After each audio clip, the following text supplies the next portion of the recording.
Good morning and welcome to Hangouts and Headlines, October 18th, 2022. We are very happy to have you here, and I'm very happy to have the real David Grace. I'm going to have to ask a question about why you're you're like the Ghostbusters from the 1980s cartoons, right? In your Twitter handle. But if you don't recognize him, he is our somewhat erstwhile Lawyers and Dragons GM who is out doing elsewhere things this Saturday. How are you doing, David? I am doing great. I'm happy to be back. I've had a wonderful weekend running the Comic-Con circuit. It was really great. I met Darth Vader from the Obi-Wan Kenobi show, who did he's like a circus performer in real life. Okay. So he did this whole lightsaber demonstration. It was really cool. I was trying to decide who you met. Like, you met Hayden Christensen. You met James Earl Jones. Yes. You visited David Prowse's, I believe, grave at this point. I didn't know what. I dug him up to sign a picture for me. That's what happened. And then he was a nice guy about it. It was cool. And then we laid him back down to rest. But they used a stunt Darth Vader at some point for Obi-Wan, and you met him. Well, yeah, because Vader's supposed to be like 7 feet tall, and Hayden Christensen is not. I mean, he's like 6'2" in real life because he's just as tall as me. But no, they need to put that size difference on screen so that they use suit actors for the show. I actually had no idea how they did it. I just assumed that they went to a nearby garage and put green screens up and just swung sticks at each other for Obi-Wan. But nearby garage insinuates something there. I think my early review of Obi-Wan literally was, do you know that scene in Galaxy Quest where Tim Allen has to describe that he went to some kid's garage that was made of cardboard, and that's how I felt about the production value of Obi-Wan. Nothing taken away from Ewan McGregor and that kind of stuff, but man, you look at something like, I don't know, Rings of Power or Andor, and they are wildly different in production value. Even though we're going to talk about Rings of Power's production value a little bit. Because I do think they top loaded the crap out of their money and then kind of coasted for a while. So we'll talk about that. We got so many good quotes, folks. We're going to do a Hangouts, of course, but we're going to do a kind of limited one because we have a hard stop today about an hour and a half from now. We have so many cool stories and quotes that we're going to see if we can make David cry. The one thing I will warn is when we do get into the headlines, the first article should be okay. I'll warn you again when we get to it. There will be spoilers for Rings of Power. Now, David might argue you can't spoil Rings of Power, but I will warn you again. And if you're interested in following up on it, if you haven't watched the season finale, for instance, you can opt out at that point. Of course, I will say we've got some really awesome quotes about what they didn't expect from their audience watching the season finale. This is going to be a case study in a couple of years on how not to make a TV show. It's so funny, right? Because I'm watching House of the Dragon at the same time, and HBO was in the running for the Lord of the Rings rights. I mean, you heard that. We talked about that in the prior article. And they didn't like the pitch. And I can't help but think it's like, I think HBO would have done this better. Now, I would be worried about the Hobbit sex scenes or whatever that HBO would need to add to the Lord of the Rings. Right. But certainly there is a different caliber of show when these two go up against each other, and I think it's killing Amazon. I think internally they're just sad pandas as they watch these numbers fly for a fantasy show. Or clearly not, based on these articles that keep coming out. They think they got the cat's pajamas. Well, they might be placing some of these. I might accuse the Los Angeles Times of having an agenda in their article, but we'll see. I could believe it. Either way, how are folks doing this morning? Where are you hanging out from? Do you have any pertinent questions from David about his time at Comic-Con, why he's real and not real on Twitter? Tell him here, folks. We're going to have a hangout probably in the 10-minute variety. And then we're going to go and talk about Rings of Power, because at least according to some of these articles, it's just the biggest thing ever. Got a Los Angeles Times cover story. It got a New York Times cover story. It's covered in Deadline. It's covered in Hollywood Reporter and Variety. We have so many articles that launched at once. We're only going to be able to cover like 4. All the headlines. Oh, my goodness. All right. We've got people welcoming, not us, David, not me, but Mrs. Hoeg Law in the chat. It's awesome. Definitely a character on the show. How you doing, honey? How you doing, co-counsel? Good morning from Vermont. We got a hello from Denmark. Just WB, David. I don't know what WB is. Maybe. It's welcome back. Oh, welcome back. WB, welcome back. I'm a very hip kid, you know. And so when they say FR to me, I'm like, yes, that is, yes, very hip. How are you doing, fellow kids? So what do we got here elsewise? Never saw Game of Thrones. Can't really give an opinion, but I know many like it. It's solid. I wouldn't actually make it the best thing ever, but I think we've been bereft of awesomeness for a while, so it feels like it. Between Rings of Power and The Wheel of Time, I have feelings about Amazon production. Yeah, I do too. I mean, I like The Boys. I think The Boys is a good show, but Rings of Power is... The Boys is way outside my genre and gratuitousness proclivities. Very much so. Yeah. So I know a lot of people really like it. And I think, we liked, until they really cut the budget out, we liked their rescue of The Expanse for a couple of seasons there. I thought really worked well. I think Maisel, co-counsel, really likes. So there are Amazon things. Obviously, it's a big production house. But in terms of the fantasy stuff, well, they did get a critical role, Legends of Vox Machina, the animated. That's animated, show. Is that correct? It's an animated show. It's a little, it gets a little inappropriate when I know it doesn't have to. You know, just to hit that HBO tick that box, like we're keeping up with them. But otherwise, it's a great show. I really enjoyed it, and even just one season, I was like, that's enough. You know, you don't have to come back. I would argue that gets a little inappropriate even when it doesn't have to is kind of the critical role mantra. Right. So if you have a philosophy, I think that might be a good description for them. I like the happy Hoeg has hair day. Yes, occasionally. You know, in the before times, before 2020, this is how I would look predominantly, because clients would ask me to go to their place or come to mine. And generally speaking, as a lawyer, you don't show up in a ball cap, mostly. But now, since everybody's streaming and Zooming and Teamsing and whatnot, actually everybody looks like this conversation we're having with David. And so I wear hats a lot more because I've always loved them, and I really was limited by my career. But today I need my hair. So you guys get it too. Be gentle. What else do we have here? Coastal Yorkshire. I always like that one. Good morning, Shireen. Reacher is solid on Amazon. I haven't watched Reacher. Is it solid? I have not seen it yet either, though I've heard very good things. Okay. For the book fans, that it's much closer to the book than the Tom Cruise film. Yeah, I watched the Tom Cruise movie. I mean, it was fine. It was like bland. So I guess I didn't watch the show on Amazon. Yeah. Good morning from Ohio, but it's okay because go blue. Blue heart emoji, yellow heart emoji. Thank you, Turbo Meg. Go blue indeed. It's 2 weeks of hate for Michigan State. So if you have anything to add about how the Spartans suck, you feel free to do that. We mean it with love. I have plenty of Spartan clients and whatnot, but for these 2 weeks, no. David, deeply invested in college football. I know. I'm very invested. Yeah, I know this about you. Britt with a super chat. Thank you so much, Britt. They claim it is a success. Oh, we're going to talk about these quotes, Britt. You better believe it.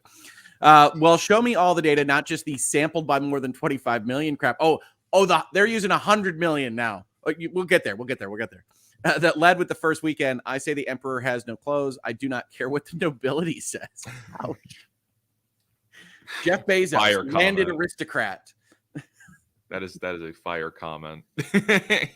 Oh, Brett. Yeah. Well, here's the thing, right? This is part of the fun. And part of the articles is like the streamers keep all their data quiet, right? And then they leak out these various things. And we know just from headlines and stuff that we can publicly confirm, you can do all sorts of things with statistics, right? Oh, yeah. So you got to read these sentences real careful.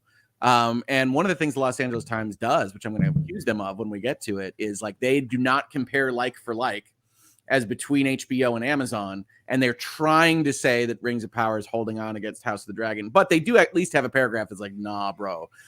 So it's clearly they're trying to buoy Amazon and Rings of Power. And I don't know why exactly, because we'll see the evidence or lack thereof that they have, Britt. But it is, it's funny to see, because it is indicative of the market power and money Amazon has, even with big mastheads. Los Angeles Times, New York Times, which I think yesterday was the day I learned that they use the same font for their mastheads. Yeah, it'll be interesting to break down. But I think some of the most fun stuff we're gonna have is the showrunners talking about their baby. It's gonna be great. These guys are the worst. They might be. They at least are presenting out into the world that they're just so thrilled with this genius creation that they have made. And again, if folks are remembering, right? And we talked about Rings of Power before, I think maybe only last week. And I had been enjoying the show as a kind of CW ridiculous fantasy. And my daughter, it's not right there. That's not. There's a lot of crap I like that's not good, David, and it's got some shiny whistles. I really like the music, for instance. I like Galadriel's theme. I like the Dwarven theme. I like some of the stuff in this. But it's very funny because after the season finale, which we'll have to note, the Los Angeles Times article we're going to read first is before the season finale. After the season finale, my daughter turns to me and basically says, "So that wasn't good." I say, "Okay." And then we talk more about it, and I will bring that conversation back up when I tell you about spoilers, and to get out of here if you're interested in preserving the essence of the Rings of Power for yourself. But until that time, just know that my daughter, who did that postmortem on Stranger Things with me, that you might have heard, was enjoying it, and then was like, "No, man, what was that?" A lot of people that I know who were fans of it saw that final episode and they were like, "Oh, this is bad." Yeah, it really is. Bad. And we're going to talk about it. We're going to talk about that finale, folks. The bathrobe will be completely open. So much like the Ishtari that fall to earth, we will look disheveled and hobo-like in our wide and marvelous glory. So get excited for that. But I think we last have just a few comments here. Hoeg, Bear McCreary did the music for Rings of Power, same person who did it on Battlestar Galactica and Outlander, and like a bunch of things. Bear is a really good composer. And I like that he went past his usual weirdly rhythmic percussive drums for Lord of the Rings here. he did some real wild stuff. And I think Godzilla too. That was really good. Godzilla King of the Monsters. Okay, yeah. No, it wouldn't surprise me. Soundtrack. It wouldn't surprise me. He's really good. And he does tend to focus on that percussive stuff. So I think it was cool to see him branch out. I think for the main theme of the title sequence, I think Howard Shore just rolled out of bed and gave a B-side from the Lord of the Rings original. Not that New Line would know that, but it's not very good. It's fine. Let's see what you say. I take what you say with a grain of salt since I don't agree Disney ruined Star Wars. Somewhat tangential to my overall views on all media, but I can accept it because I feel that way about certain reviewers too. Because if you come at me with, Star Wars and under Disney's thumb is awesome, I'm probably going to look askance at you as well. So we're just going to have to agree to disagree. We'll put our reasonable minds can differ patches on our shoulders and we'll shake it out on that particular topic. Shauna, you have a blast. You enjoy it and have fun on the Galactic Star Cruiser. I hope it doesn't cost you a mortgage to go, but for the rest of us, we have other vacation plans. Yeah, no, I'm never going to take. You love it. I am on a regular show every Sunday on the Bitcast with somebody that believes The Last Jedi is the finest Star Wars ever made. And we get into it from time to time. Nicholas Starro with a super chat. I kind of hope the stranger is Saruman. This isn't specifically spoilers. After all, he was a good guy for a long time. Don't think it will be with all. It will be with all on the nose. Would be fun though. I have some bad news for you, Nick. They are bad at not telegraphing, which is primarily their major problem in season 1 because they thought their finale was a revelation and it was not. And if you take that away, it really falls apart as an episode and certainly as a culmination of a season. And I think that's what we felt in my living room while we watched this. But we're gonna get to that. Star Wars has been dead for years is one of the comments here. You're not going to make me cry this morning, all right? You're not going to do it. Andor's good. Andor's good. I'm going to take Andor to the bank. Andor, I plan on I want to watch the whole thing from start to finish. I don't like I know it's like consolidated 3 I told you episode they're stories. 3-episode movies. Yeah. Even then, I still just want to do the whole thing in one shot so I could give a proper analysis of it. This week-to-week thing actually hurt Rings of Power for me even more because you're so unsatisfied at the end and you're like, I just wasted all that time. That's an hour I'm not getting back. I could have, done something else there. Folks, leave in the chat the popular media items, video games, books, movies, television, or otherwise that you were excited about, you got into, and at the end you said, why, God, why? What am I doing with my life?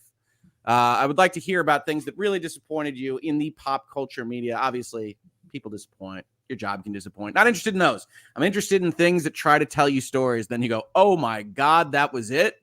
Because I think that was about where me and my daughter were on the couch going, what?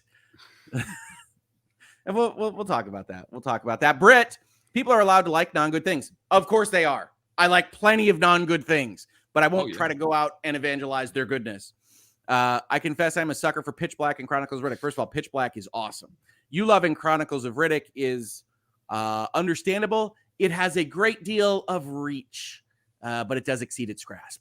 I have and will wanted them watch them plenty of times. However, they are not great movies. Pitch Black, I will fight you on Pitch Black being great. Pitch Black is great.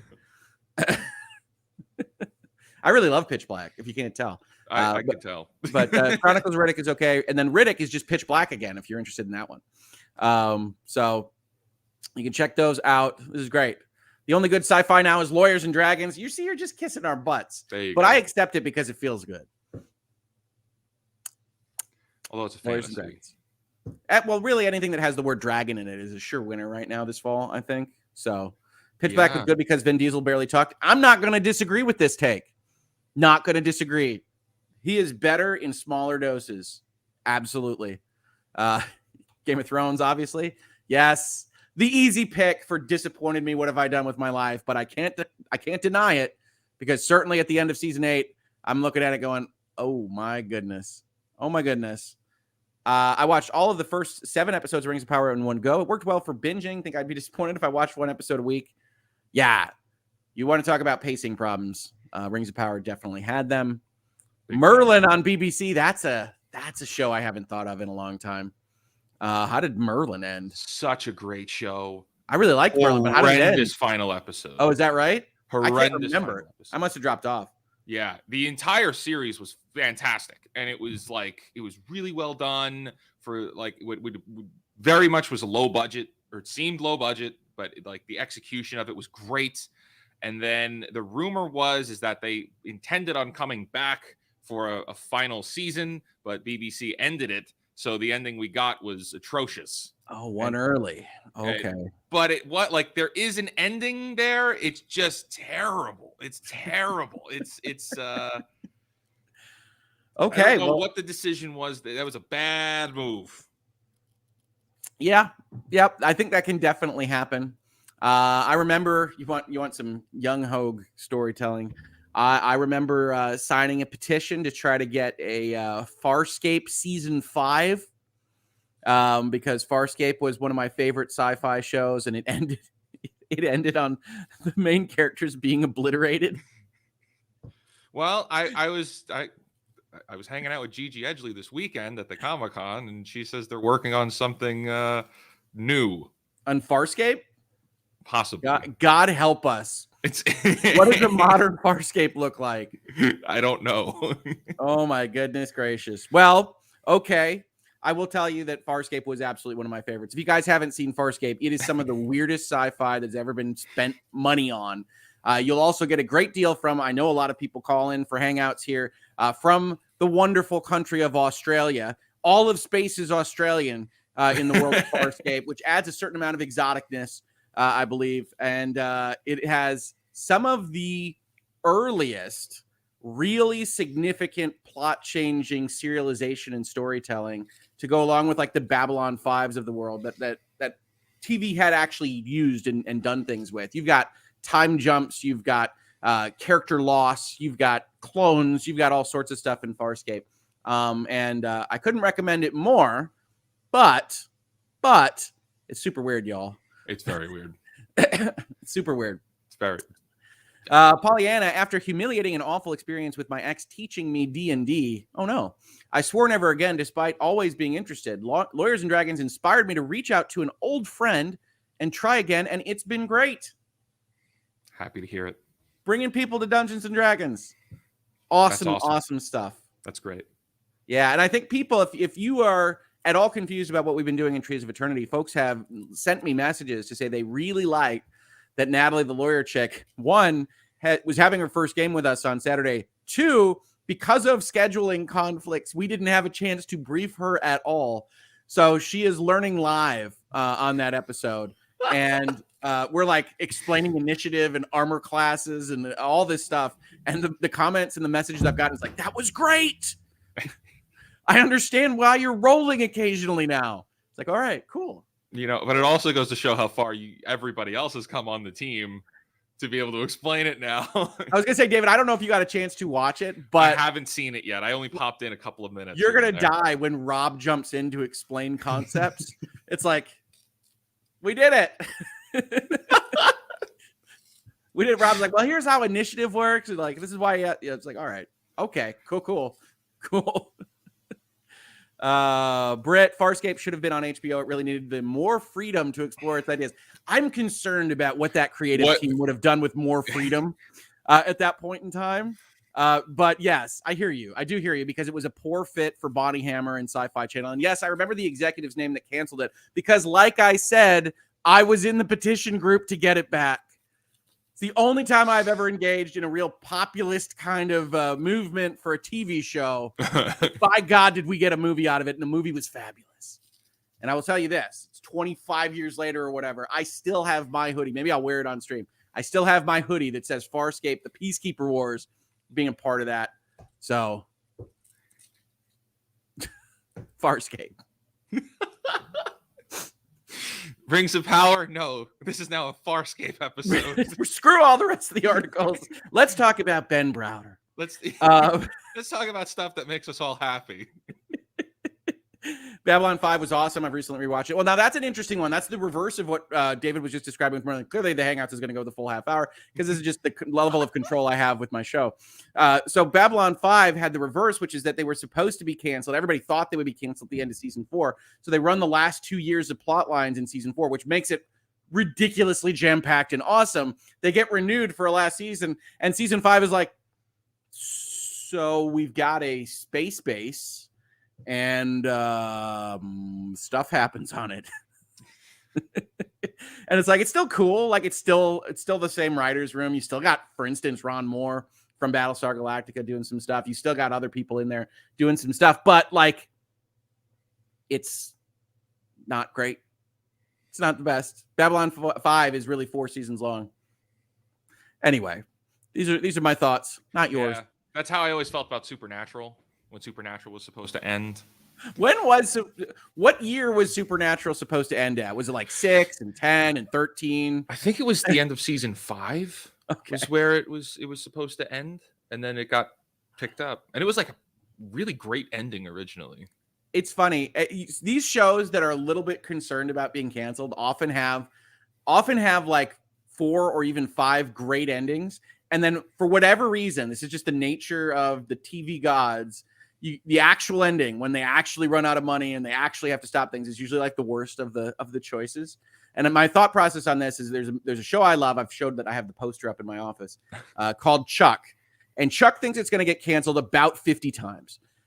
Chuck gets saved by Subway one season. Chuck gets saved by other people. And you're watching all this, and they have a great ending. And then they have a great ending. And then they have a great ending. And then they have a great ending. And then they have a not great ending that pisses off a lot of people at the end of that show. Which now opens it up for, we got to get a movie. You know, we got to do a Peacock video. Zachary Levi's too damn famous now. No, he's willing to do it. It's to get in the studio to do it. He's Really? talked about it. Yeah, he's talked about the Chuck movie. Oh, we'll get it. We'll get it going. You and me, David. We're going to start the petition Farscape style. We're going to make it happen. Every Lawyers and Dragon is going to be sponsored by Let's Get a Chuck Movie Made.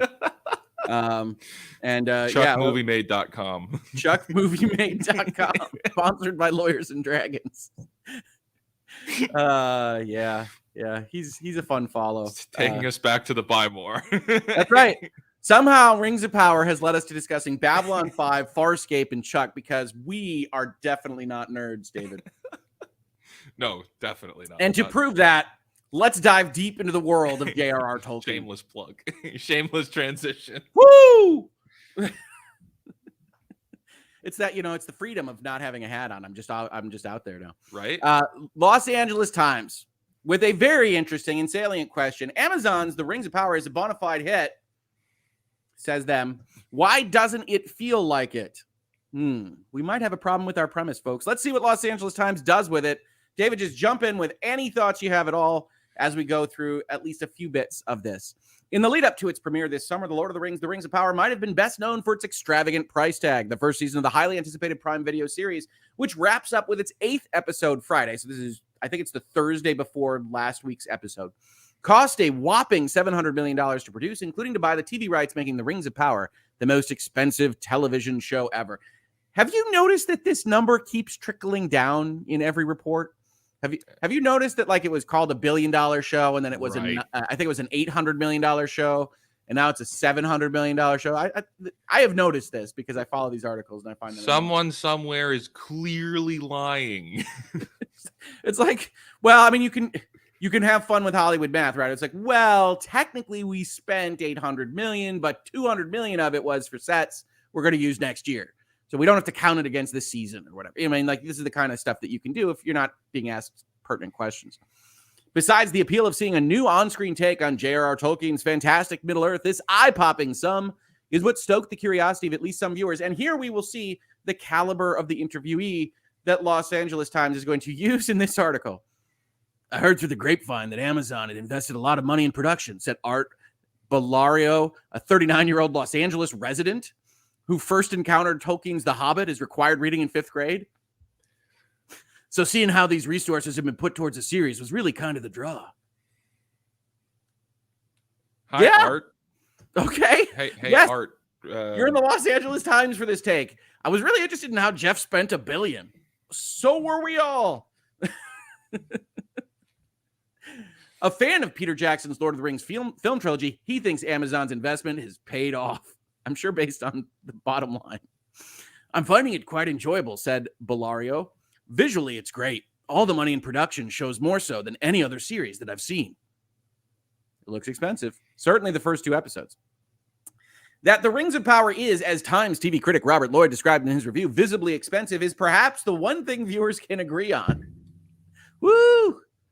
Even though this is a generally positive piece on The Rings of Power, that's a little shade. Not a lot of agreement out there on the internet on this one.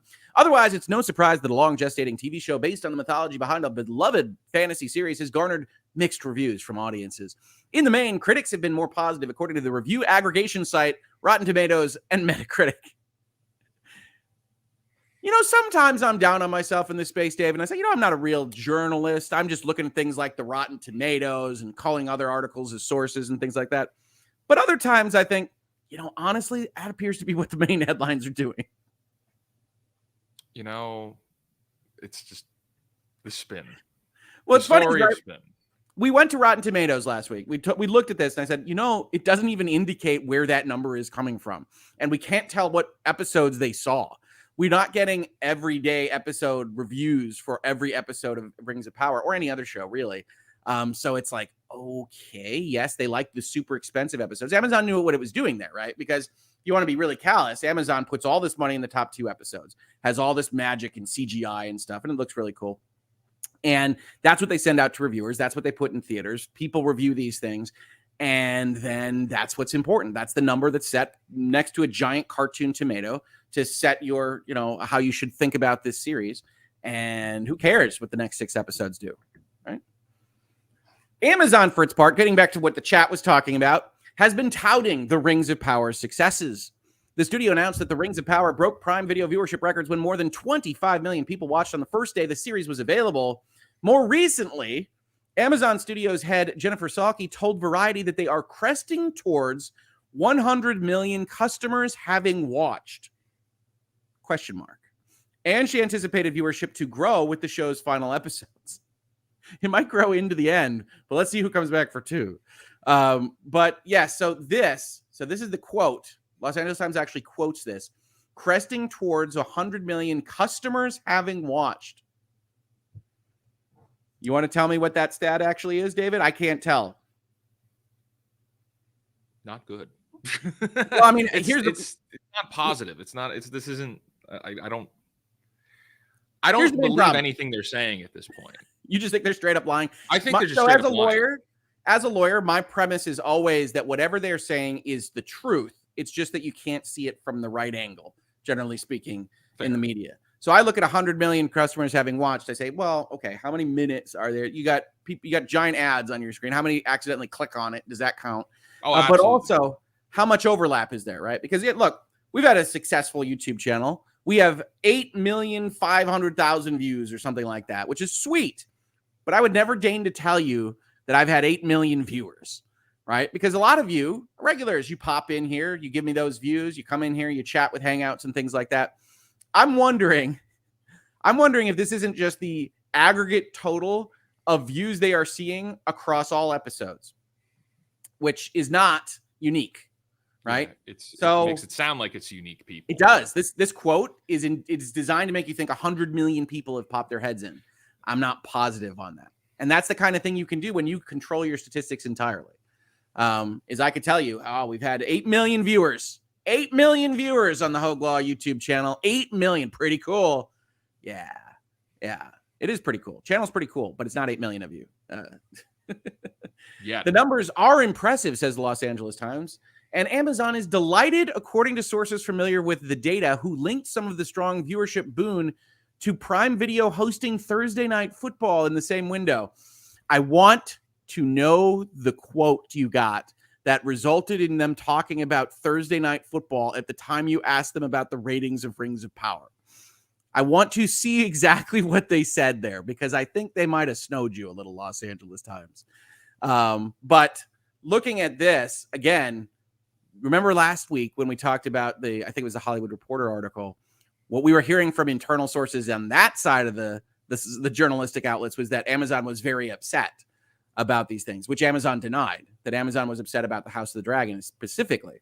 The streamer is clearly in this for the long haul as well, having committed to a 5-season story.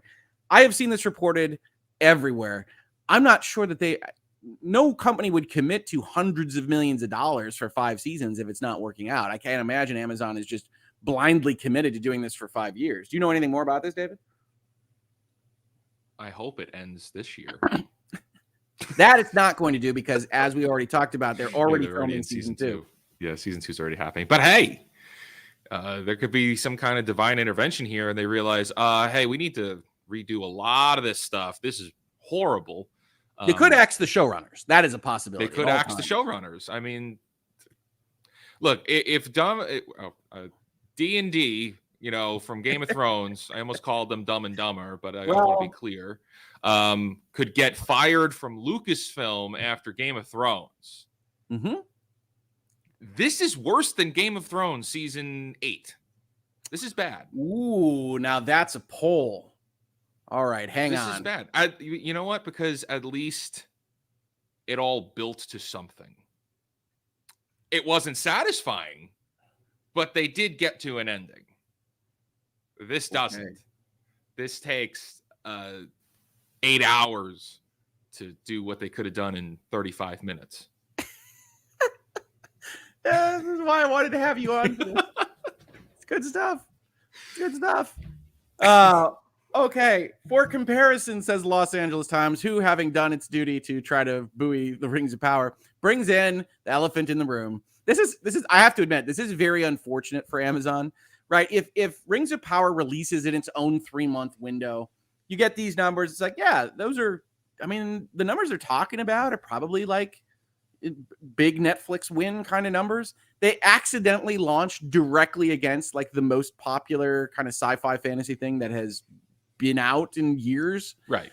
And that leads to this part of the article.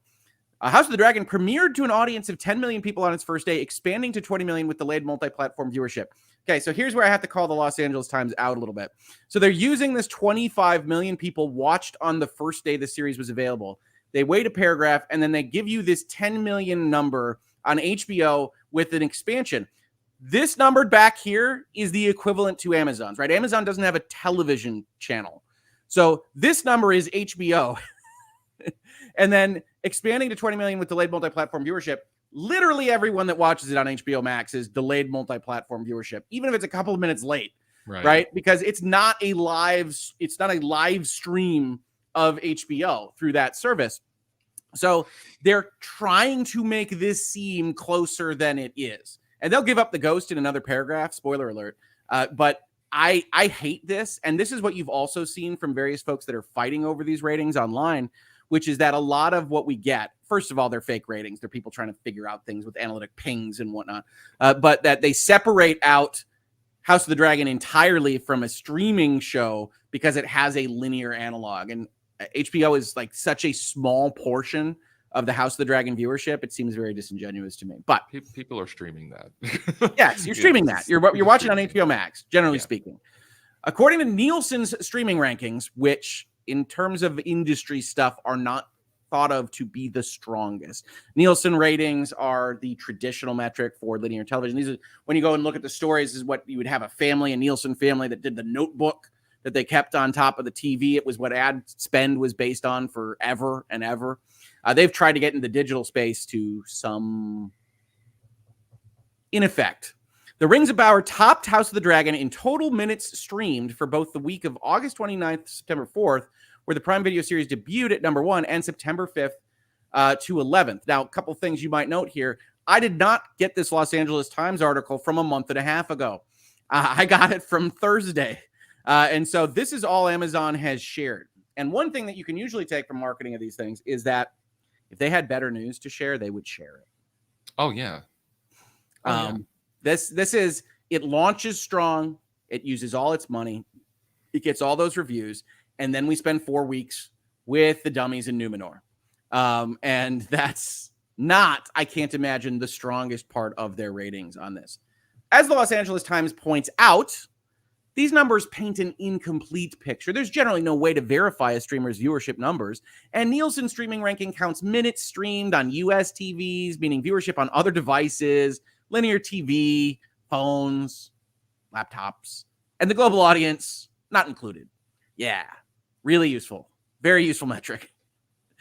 That the Rings of Power is a hit is not up for debate. Thank you, our betters. I don't know. Okay.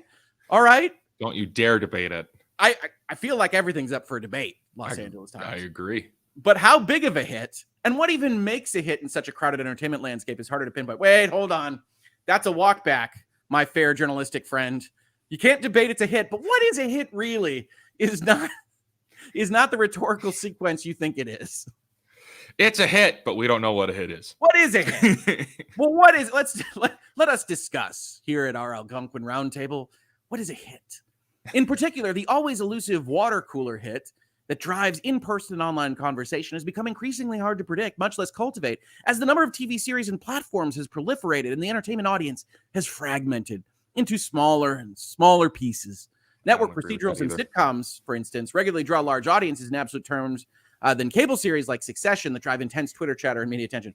Yes, you don't really have a lot of dissection of the latest, I don't even know, sitcom. Every time I watch sports on one of these channels, I'm like, none of this TV makes any sense to me, and I don't know where I live. No, we're not talking about sitcoms or, Chicago Hope Miami. According to Parrot Analytics, which measures the audience demand for television and film by tracking a number of factors, we got to really get more specific on this, such as social media engagement and downloads, including pirated versions. No. Okay. All right. They're tracking pirated versions. The Rings of Power averaged 30.5 times more demand than the average TV show in the U.S. during the first 30 days after its launch. What is the denominator for average TV show? Like, are you using everything from infomercials on up? I don't know. This puts the series at the high end of what Parrot Analytics classifies as outstanding. Or we should squawk it like a parrot. A level reached by just the top 2.7% of all U.S. shows. Now, that sounds pretty good. 30 times. I can believe this. Rings of Power gets a lot of talking to. Every box I get from Amazon tells me to watch it. But wait, there's more. House of the Dragon, on the other hand, averaged 55 times more demand than the average show in the U.S. during its first 30 days of availability. in Parrot Analytics' exceptional category. At their peaks, says the Los Angeles Times, clearly trying to carry some water for Amazon, House of the Dragon generated more than double the audience demand than the Rings of Power, according to Parrot. Oopsie. And your big problem is that the House of the Dragon costs like less than $200 million. Yay, not a small amount of money for you or I, but certainly not Rings of Power money. But demand numbers, which can be considered more an indicator of interest and of viewership, are necessarily imperfect, since not all platforms and fandoms are created equal. Plus, it's how series resonate with audiences, especially their most ardent fans, that can shape their long-term destiny. Don't think that's wrong. And by that metric, the Rings of Power is holding its own. Objection?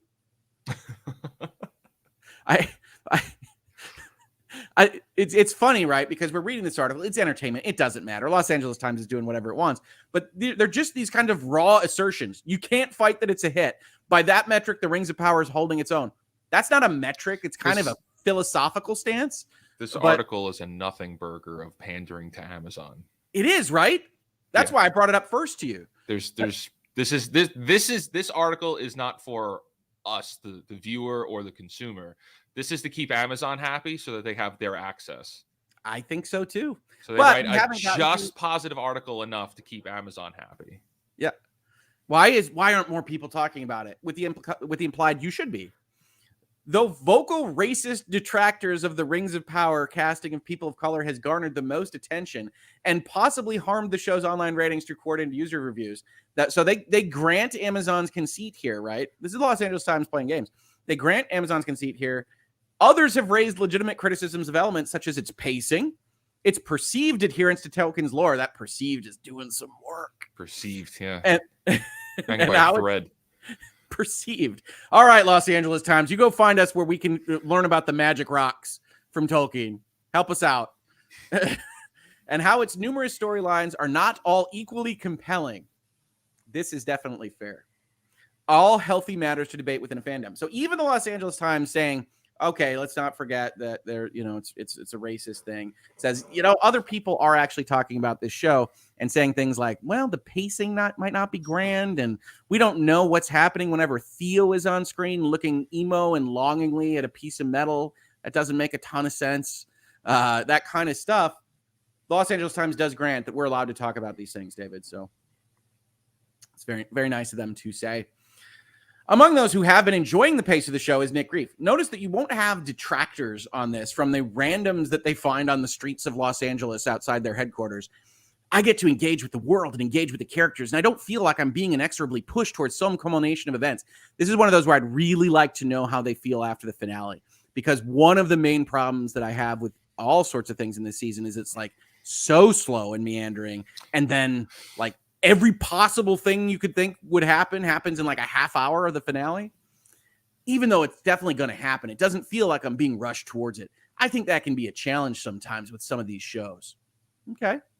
A self-described fan of high fantasy, Grief also counts the show's diverse casting, which more accurately reflects the world we live in, as one of its strengths. If you're that hung up over what the people look like in your head, that's on you. You have to work through that for you. That's your problem, and kindly keep it off the internet. Nick Grief doesn't exist. Oh, you think? I'm just, for all of these news outlets to be like, oh, well, the fans, we don't want to hear from the fans. The fans are wrong. The fans are wrong. And then they cut to, well, why is this fan's claims legitimate, but everybody else is wrong? I wouldn't say that they are lying about that, because I'm an optimist on the journalistic side, but I would say that you could interview a number of people and just pick and choose who you want to make this narrative. And interestingly, Grief describes himself as what I am as compared to you, David, which is I'm not looking for canon specifically. I'm just looking for really, really good stories that are fun to watch. I would describe myself as the exact same. I'm still looking for those. I am still looking for those really, really good stories that are fun to watch. But we'll talk about that when we get to the showrunners. One of the challenges in watching this series is trying to figure out the connections, said Jacob Toops had been more interested in reconnecting with familiar Lord of the Rings characters. That's all we get, just randoms from the street. As I'm watching the show, I've also looked at articles trying to figure out which characters will be connected back to the movies or back into the plot of the Lord of the Rings. So 1, the Lord of the Rings himself. Yeah. 2, they're not using fake names, my man. They're all the names that you get from the Lord of the Rings. When they say, Elendil led the Battle of the Last Alliance, they mean Elendil. Isildur picked up his father's sword. These are all like said. That comment, that person didn't watch the show. Oh no. That person, they didn't watch the show because all of these names are familiar. Every one of them is familiar, except for Halbrand, of course, because that's. Well, I mean, yes, Halbrand's brand new. Is he? Honestly, at this point, I'm just happy they didn't call him Noros or something. A fan of the Lord of the Rings and Tolkien's work since high school. Like, this is where you establish the credentials for the person you're quoting in your national publication. It's just like, I seen the movies. It's cool. Lord of the Rings is cool. Guy who's seen the movies provides hot take for the Los Angeles Times. Journalistic integrity at its strongest. This is why you're here. Nick enjoyed the research and theorizing about what's to come in the series, which he considers part of being in a genre fan community. But even fans who told the Times about turning to online sources to read up about the Rings of Power said they rarely engaged with strangers about the series, opting to discuss their thoughts and theories with friends and family instead. This paragraph is like, but why aren't we seeing any discussion online about this hit show that we aren't allowed to debate? Well, they are talking to family and friends. A reasonable analysis of this might be like, why would this show be so different? House of the Dragon, I get about 6,000 tweets when the episode drops. Why are these different? I don't know. The Los Angeles Times doesn't know. David's right. This is clearly a kind of like, we're going to say nice things about this show that they spent a lot of money on. This is shilling for Amazon. And then Bellario comes back and says, I do think that there should be Rings of Power in the series. This is their main criticism. This is designed to make it show it's balanced. There aren't any Rings of Power. Well, he is in luck for the last 20 minutes of the show. So lots of Rings of Power. Do they in fact look like Jostin's high school rings? Yes, but still magic elven rings, according to the show.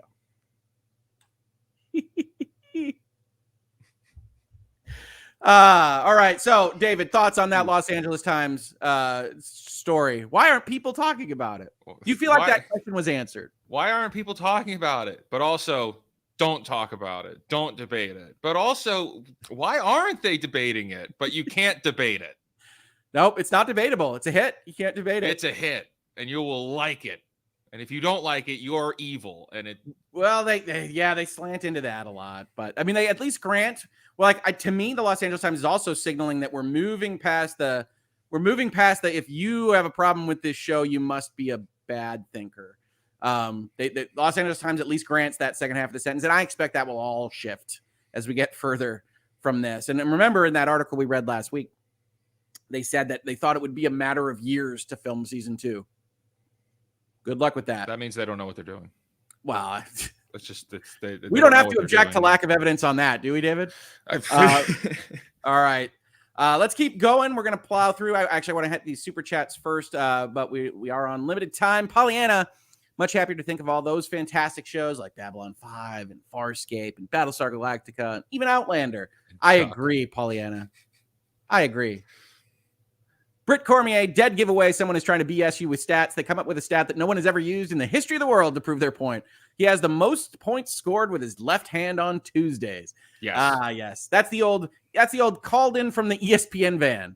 Did you know this is the first time anyone has shut out this team in the second quarter in the month of October while also facing a quarter moon? Ooh, boy. It's a Guinness World Record holder for something. Melanie Chambers, I recently discovered LawTube, Amber Heard and Johnny Depp trial, which led me to Lawyers and Dragons, and I love it. I look forward to Saturdays, David, and you are brilliant. I love the fact you have guest players, and they have all been great. David is an unbelievable GM. You can check him out at Prototopics for even more GM shenanigans. Ian was fantastic on Saturday, and all of our guests have been great, even if they look a little scared when they first join us. I said to Natalie on Saturday, I said, this is going to feel weird, but you're going to just plow through it. It's going to be great. Thank you, Melody. All right. Do you want to hear from the showrunners? No. Yeah, I don't. Yeah, they should just be shown the That's door. a fair commentary. All right, folks, I told you I would warn you. We're not going to be able to have this discussion without going over the events of the finale of Rings of Power. So if you want to hold to that purity, the mithril without alloy, then now is the time to exit from the stream and come back to hear David's comments on Rings of Power after you've been able to experience the same. Yeah, this is going to be spoilery. Yeah, we'll give it a few seconds. There's no avoiding it for this. People aren't diving off the stream. That's good. I think they're ready for us to tear it apart. I don't think they care. They're here for the war.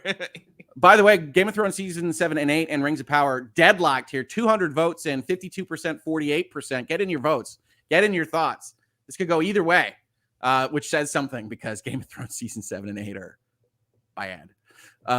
Okay. All right. Let us talk with the showrunners in the New York Times.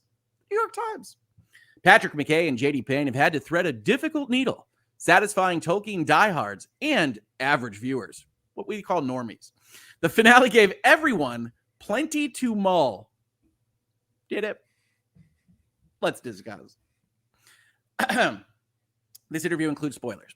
The Amazon prequel series, The Rings of Power, has always had to serve two masters, the most obsessive fans whose intimate knowledge of the J.R.R. Tolkien legendarium, nice word, has empowered them to call out any perceived transgressions, and the general audience whose knowledge may run only as deep as the Peter Jackson films.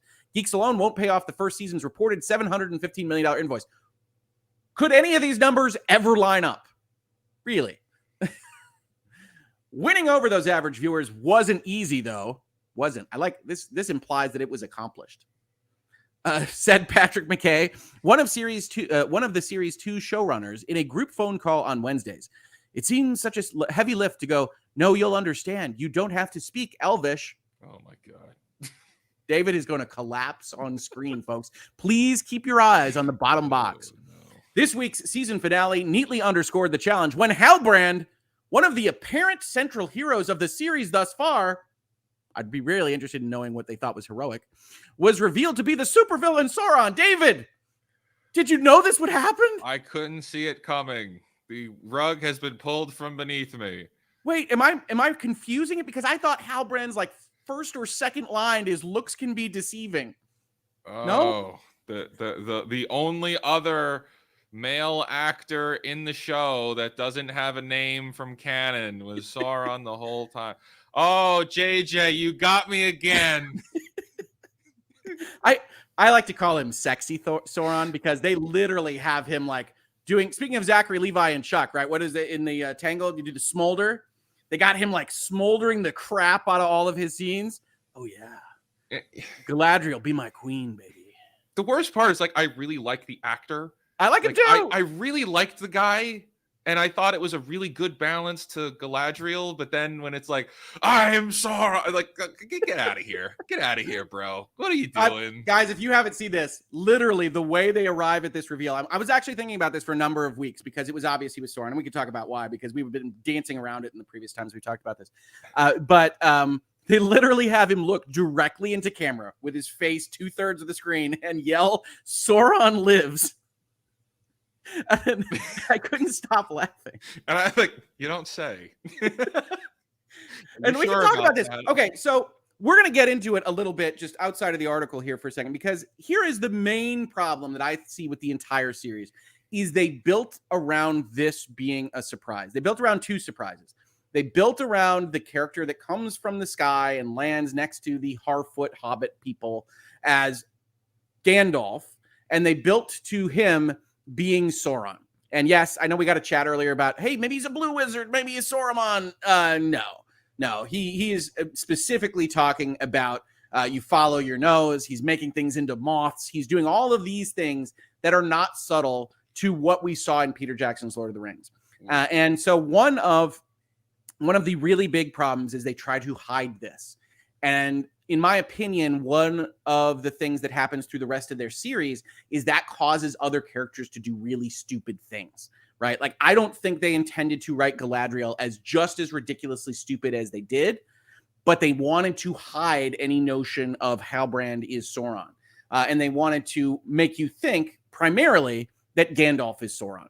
And they're going to deny this, David. They're going to deny it hard, which is where I really laugh about the showrunners here. They're going to say we weren't trying to make a mystery, and it's not necessary to enjoy the finale or the series. And it's like, you almost got swearing Hoeg there, because it's like, no. The entire structure of the finale is based around reveal. The first scene in your finale is these randoms that come in and bow to Gandalf and say, "You are our Dark Lord Sauron," because that's the last card they have in their hand to try to keep this from you for the remainder of the episode, because it's patently obvious.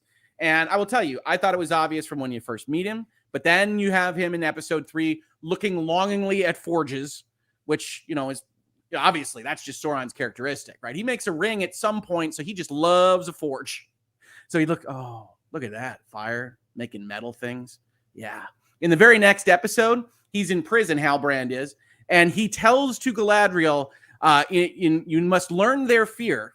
You must give them what they need to overcome it, and through that you will control them. This is his claim in prison. I'm like, Christ.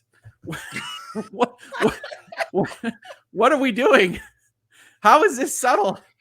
But they kept it. They kept it like they weren't otherwise giving it up, because I think this show is better if you know he's Sauron and you can actually detail manipulations and character if you're not trying to keep a J.J. Abrams mystery box until the very end, where your design to make this happen is him yelling at her, right? This is the master manipulator. This is Sauron the Fair, Sauron the Deceiver. And essentially what happens in this finale is Galadriel says, "Wait a minute, I've heard that line before. Get me a scroll, elf." Elf gets her a scroll. But there's no king of the Southlands at all. Is this the level of research you did before you launched a war with another people's country, Galadriel? I think it is. A guy you just met 5 seconds ago. He declines saying he's the king. Yeah. And then he's like, and so you have this kind of rapid discovery, right? Galadriel hasn't suspected him for the entirety of the show. And then she hears one line from Celebrimbor, and she's like, "Wait." And it's like, we're all in the room. Everybody, even the super fan of the show, is in the room. And going, "No, that didn't feel right. That didn't feel organic at all." You don't have Galadriel second guessing him at all until this one moment, and then she goes ham. And it's like, oh, that feels wrong. Yeah, it feels rushed and forced. It does. It feels very forced, doesn't it? It feels very forced.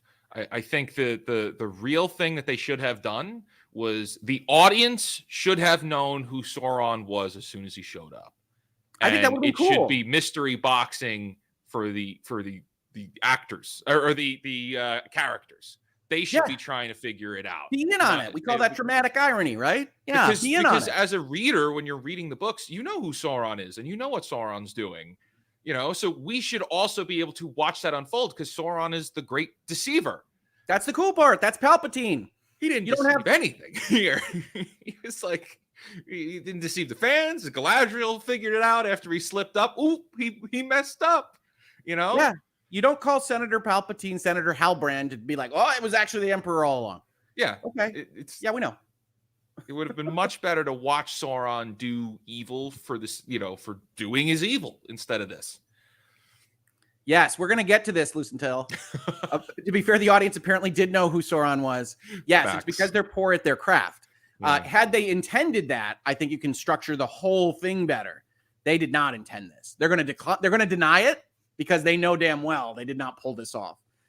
So we're going to talk about that. But the actual structure of the show and the finale, if you're going to feel good about the finale, is, reveal, because nothing else happens. They didn't spend the time to actually make a Rings of Power story. So you're just suddenly in a finished forge, and Sauron just wakes up and is like, "Have you thought about alloys?" It's like, okay, great. And then they make some rings. Now that's stupid enough in and of itself because it makes no sense.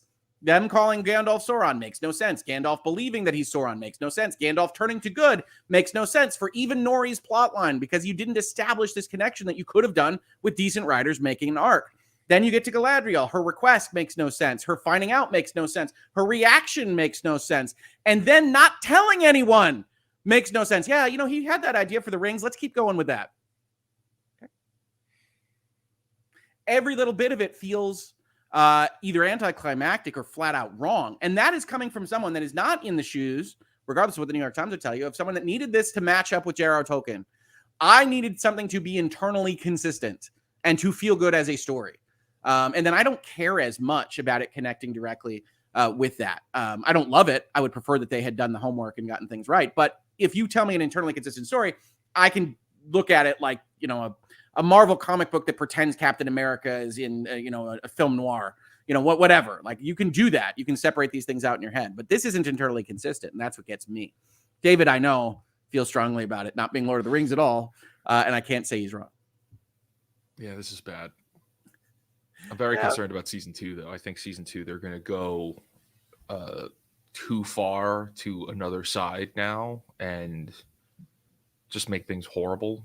I mean, especially on some of the other articles that are coming out where they're like, oh, Sauron is going to be the Joker next season. Or he's going to be like Walter White, guys. Get ready. Buckle your seatbelts. Can I just say that I actually laughed out loud when he shows up in his, like, I don't even know, Neo from the Matrix coat, which we don't know where he got, and like descends into the heavy metal rock band cover of Mordor. I was like, you know what? Smolder away. I got nothing, man. They clearly don't understand Sauron's like shtick. They don't. Sauron is, what's his power? Is power, and it's supposed to be power corrupts. That's the whole point. Not that he tried to wife up Galadriel and it didn't work out. So now he's evil again. The world, baby. Yeah, it's ridiculous. Well, and then so Sauron, like what I love about Palpatine and the plot that I really think works throughout the prequels, which is his rise to power. I like that. I like machinations. I like seeing how good intentions can be driven against you. I would have liked to have seen him, flatter Celebrimbor and actually come across as legitimate during this process of making the Rings of Power. And it all falls so flat. And it's like, you actually go back and you think about it. You're like, why does it fall so flat at the end? It falls so flat because it's so rushed. It's so fast. It's like he needs to insinuate himself in this culture. Like, that's his deal. And he doesn't do that. He wakes up one morning and says, yo, try tin. And it's like, okay, that's not terribly effective. And then when faced with Galadriel basically having an old scroll that says there's no king, the master deceiver, Sauron, is like, I guess I've been made. I'm going to scream at you in your mind now. That isn't, what? No. That's not a strong enough argument from Galadriel. You got some plays here, man. I really thought he was going to get revealed in the finale, but I thought it was going to be in an internal way. Like he goes to the Palantir or whatever and talks to his works or something that shows it to us so that we have a season of him being, Baltar or something within the main group. I didn't think he would reveal himself to Galadriel and then, get off to Mordor. Because what are they going to do there? It's going to be Sauron versus Adar. That's what we're gonna. And then we're gonna get him taken over and taken out Adar. That's what we're gonna get next. It's gonna be horrible, but they're gonna try and go this anti-hero Sauron. Everyone, that's what. God help me if they go with heroic Sauron, anti-hero Sauron, or worse, super psychotic, abusive Sauron is what we're gonna get next. It's either one or the other. There is no middle ground here. We're either going to get where you're rooting for Sauron in some way, even though he's a genocidal psycho. They have to make him. They want the audience to like him. But you can go either one or two ways. They're either going to be super sadistic evil or anti-hero. My God, if they go Raylo with freaking Sauron, the Dark Lord, I'm going to have an issue. Well, Celeborn's dead, apparently.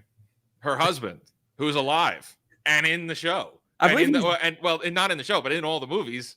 I believe he's disappeared, but yes. I don't know why. It's like, well, why doesn't she have a husband? Look, what's bad with this show, and I think the worst part of this show and the worst part of most shows that are bad or have bad endings is when the fans can write better than what we see on screen. You have a problem. I don't think there's any question. There's any number of fans I would have handed this to first. There are some shows that have an ending or some movies that have an ending. And when you walk out, you're satisfied. You're not trying to come up with alternative endings. But when the fans are trying to come up with, well, we could have done this, or they could have done that, or they could have done this. I don't think you've done a good job. I can't disagree. Let's see a little bit about what they say before we lose you. When Halbrand, one of the apparent central heroes of the series so far, was revealed to be the supervillain Sauron. Supervillain is just the wrong term, by the way. It's not a comic book. It put to rest what, for many fans, had been a season-long guessing game. I hope not, fans. But how to make those big moments land on multiple levels when much of the audience may not even realize they were supposed to be guessing. Now, that's the intro to the New York Times stuff. I want to actually go over to a different article right now because we're going to compare these answers. Rings of Power's Sauron reveal was not meant to be a big shock. Get out of here. Yep. Get out of here is a good response. Now, in a recent interview on Amazon's The Official Lord of the Rings of Power podcast, wow, that seems like you went over their character limit. Showrunner J.D. Payne explains that the Sauron reveal was never meant to be a big shock to the audience. Liar. The creator explains that they always wanted the audience to think Halbrand was Sauron as soon as he appears, which would create a much richer dynamic between Halbrand and Galadriel. Do you realize the level of storytelling you could use if you wanted your audience to think Halbrand was Sauron as soon as he appears? Like the machinations, the little manipulations that you could actually add to make any of this story make sense that they don't because they're hiding the ball. Mystery boxing him, put them into a corner. Yep. They thought it was going to work. I want to talk about one more thing on this. This is quoting from the showrunner, which is to go back on your initial comment, surprise, even though you were sus, God help me, showrunner, we were really not about the big twist, the big surprise, the big shocker. That was never the goal here. I think we were much more interested in creating characters and relationships and dynamics that were engaging and hopefully emotionally rich and full of conflict and hopefully delight and warmth, chuckles. Hopefully you get shown the door. Well, here's the interesting thing, right? Because I think there are aspects of the show that work. I think, as I said, the music works. I think some of the, the wonder and awe shots of various kingdoms and things that we're interested in work. Not them. This is what I'm saying is like what they want credit for is the thing that I think everybody basically agrees isn't there, which is this is not a character-driven show. It reads much more like a war chronicle or an encyclopedia or an appendix, which makes sense given their source material, but it doesn't have characters. You tell me what Galadriel's motivation is or what her arc is throughout the show. Can you, David? I can't. Right. The only thing we know about her is she wants Sauron dead. I thought episode 1 was an awesome setup for her for the direction the show was going to go. And then the second episode 2 started, I was like, oh, they have no idea what they're doing. Huh. Oh, they have no idea what they're doing, Yeah, I think episode 1 is stronger. But yeah, Galadriel doesn't change from we want Sauron dead, we want Sauron dead, we want Sauron dead, we want Sauron dead. Sauron lives. I want you dead. Okay, great. Nice. Yeah, she has not gone through a character progression at all. Yeah, she's the same. She's the same as when we started. She's still angry and that's just her. Her shtick is still the same. She's the absolute same. And Nori is the same courageous and heartwarming, heartfelt person that believes in strangers and walking off the trail. That kind of stuff. I think the closest thing we get to progression is Elrond and Durin, who not incoincidentally are probably most people's favorite part of the Rings of Power season. I would argue. The dwarves are the only thing that I liked, but then they still kind of we did not need. They disappeared. We putting the Balrog in and having him light up like that in the dark. It reminds so stupid. It reminds me of like Darth Maul lighting his lightsaber on the hologram at the end of Solo. It's like right, what? Yeah. What? What are you doing? Like, oh, I'm so scared of the lightsaber. You're a hologram. You're 1,000 planets away. Aren't you in a room by yourself, dude? Yeah. What are you doing? I always thought that was weird too. No, the Balrog was by far one of the bigger kind of mistakes in my opinion, because like if you don't intend to use him, what are you doing? That is like as straight a member berry as you can get. That is and it's instead of like, oh well, we're not doing the Jackson movies, but that's the Balrog from the Jackson movies. Well, that's the biggest lie I think before this is that we're not doing the Jackson movies, and like literally every kind of major poetic plot point or thing that they do in the series on the whole is just calling back to the Peter Jackson. They do the evil is but a shadow. They do the I wish this hadn't come to me. They do the follow your nose. Gandalf with one of his lines. Yeah, they do the follow your nose. Like they do just that. Heck, the actual sword that is corrupting the Theo kid, which is clearly a misstep because you don't need him in the plot at all, is a ring analog straight up. Right, he's drawn to it. He talks to the elf that I can never remember the name of. I'm sorry, and says, I says, I need to bring it back to me. And of course, because this is the Rings of Power and not the J.R. Tolkien's Lord of the Rings, he says, sure, kid. You think it's like heroin? Here you go. Now it turns out it's just a hand axe. But what are you going to do? Episode 2, the minute you see this guy and he says a thing that Galadriel later says to Frodo, you go, I bet that's Sauron. You know what? My man, help explain to me how that logic works. Galadriel, who is a character that speaks to Frodo in 3,500 years, remembers a thing that somebody said to her. That means the guy is Sauron? What? No, it's because you're just absolutely signposting it throughout. You don't even know why people knew he was Sauron the whole time.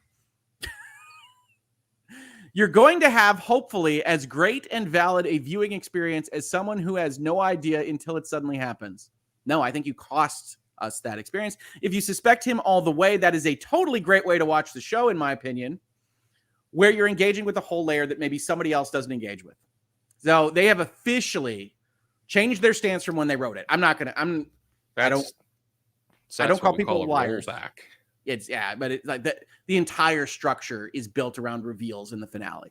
You thought you were building a mystery box, and you failed. So let's keep that in mind, because the New York Times, we're gonna talk about it a little bit. It's a question we're still searching for the answer to, said the series' other showrunner, J.D. Payne, who is also on the phone. It's something we've talked about a lot throughout the process. That, again, is meeting people at both the generalized and lore-knowing levels.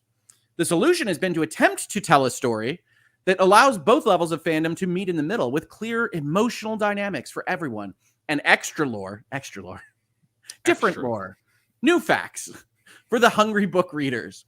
For example, the writers originally planned to have Galadriel pursue rumors about a possible successor to Morgoth, whose existence and identity was still unknown. Okay, that sounds better.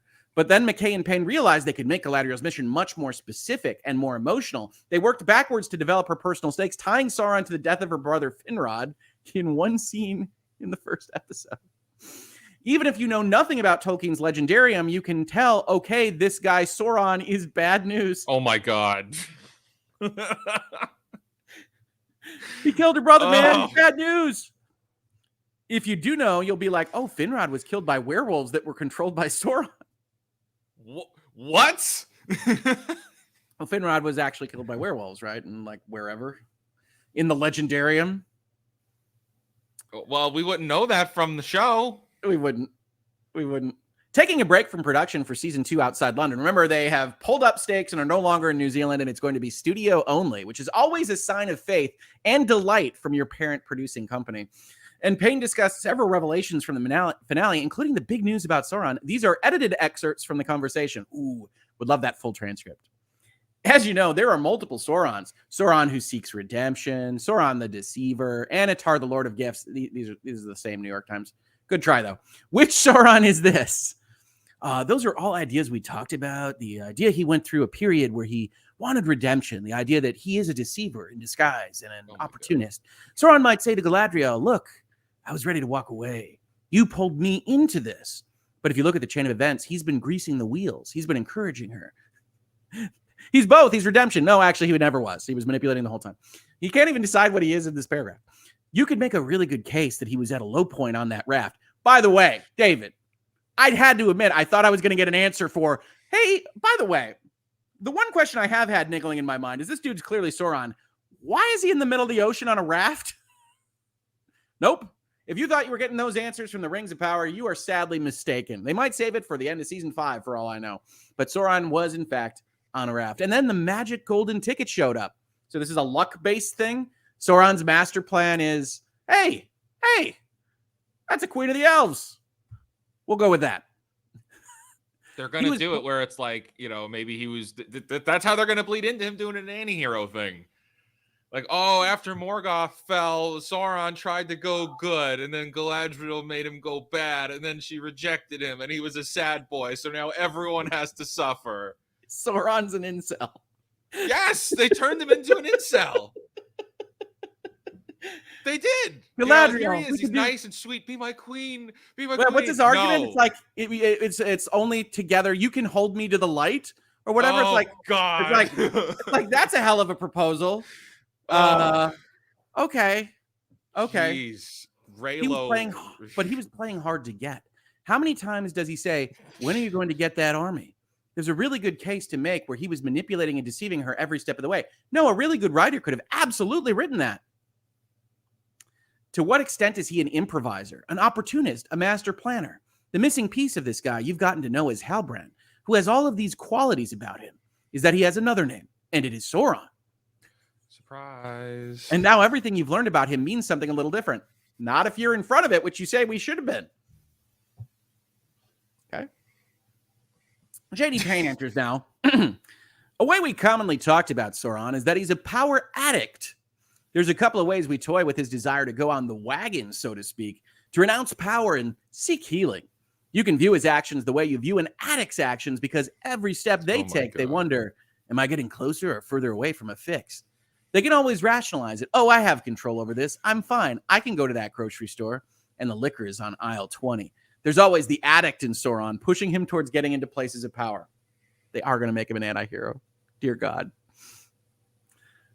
From minute one in the writer's room, we were talking about Milton, Ahab, Fagin, and Richard III. Not just pure evil and danger. He's freaking Sauron. But the complexity of evil. Sauron is a rich character who continues to have layers. He's Sauron. We saw how successful they were with that whole Thanos thing, and we said, what if we made him a really smart guy and we also sexed him up a bit? Okay. Sauron the Fair is a thing, so I'll at least grant them the sexy. What is the nature of Sauron's relationship with Adar, and was Adar's story another lie? Well, the whole idea of season 1 being an origin story for Mordor, in a way, was one of the early ideas in the writer's room that we all felt a lot of gravity pulling towards. I got to tell you, David, that burn away where they change out Southlands for Mordor is the corniest thing I've ever seen in a large budget show. It was awesome. And worse is the orcs are not even chanting Mordor. They're chanting another name altogether.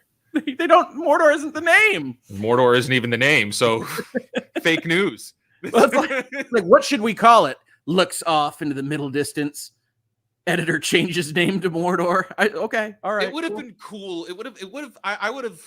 I mean, obviously, it's Mordor, but the writers don't know where they are. So it would have been cooler if it's like, what is this place? And then it would have cut to black, and he could have just whispered like Mordor, and that would have been cooler. The truth is, David, I think you could trust your audience. I think if you take that burn away out, it pans up to show the ashes and the mountains on all sides and Mount Doom. It's like, yeah, it has a different name because the people that don't care about the lore don't care about what it's called. And so my daughter and I were discussing this. It's like, that is the exact wrong way to handle this kind of combination of general audience and lore people. So the lore people know what they're looking at. And the general audience is like, okay, cool, Mordor. Everybody knows already. It's like, you're not surprising anyone here. No, and they think they are. And then they know they aren't, and then they try to back it down. There are core thematic ideas in the lore about destruction of the environment and evil rising and falling again. This is true. Mount Doom goes fallow and then awakens again. Yes, I'm not remembering the part where they build a trench and have a key to a dam and then they water explode it, but sure. There is a cycle that plays out through the centuries, dramatizing one of those reawakenings felt in harmony with canon to us and potentially delicious. Choice word. Adar co-ops the plan for his own purposes, but it still was basically Sauron's plan. You find that in the text. Go show me where that's in your show.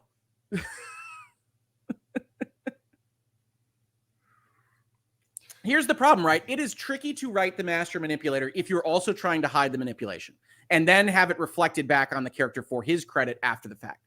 So that was a mistake. You can write the master manipulator, and that will be, I think, delicious.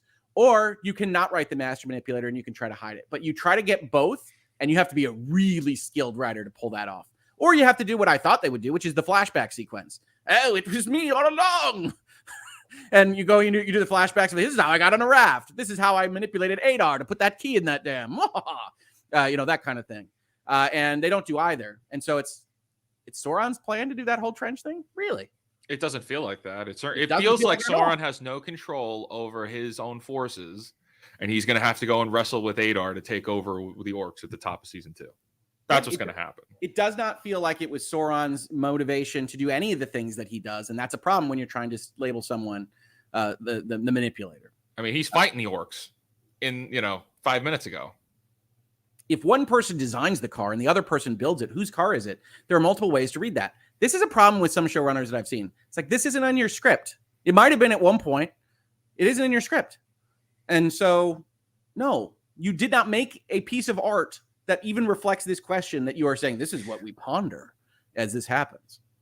Sauron unlocks the dam, as they put it, with the mithril.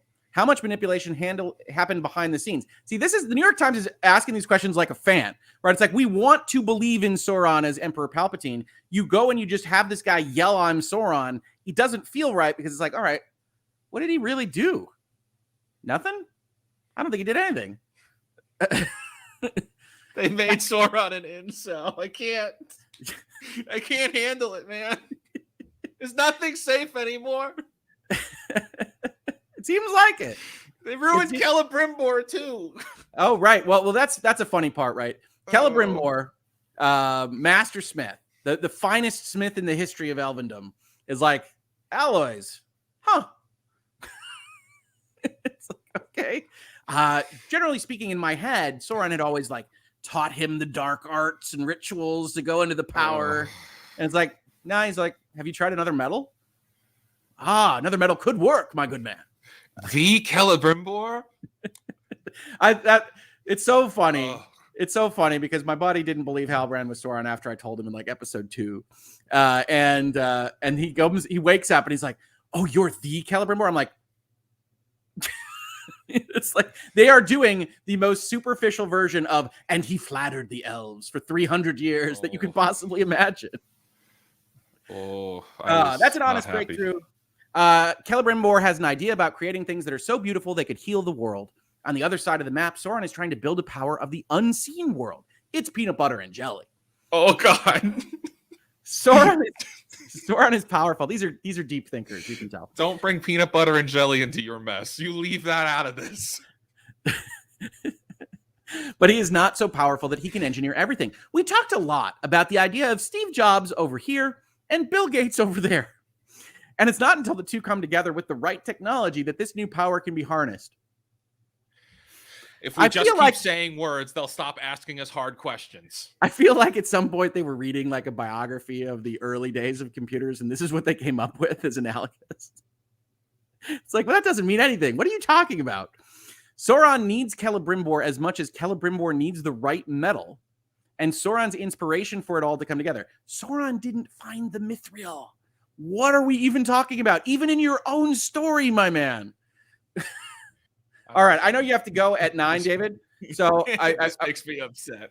Yeah, we got more of this, but I know you have to go. Yes. So we'll be covering this more, folks. I'm not gonna drop off. We've got a few more of these questions, and then we've got one last article that talks to Charlie Vickers, Halbrand Sauron himself, and then we'll get out of here. David, have a great one. You can find David at Prototopics. Is there anything else that folks should know about you or your presence online? We got a Star Wars show in the works over on Prototopics. That's going to be fun.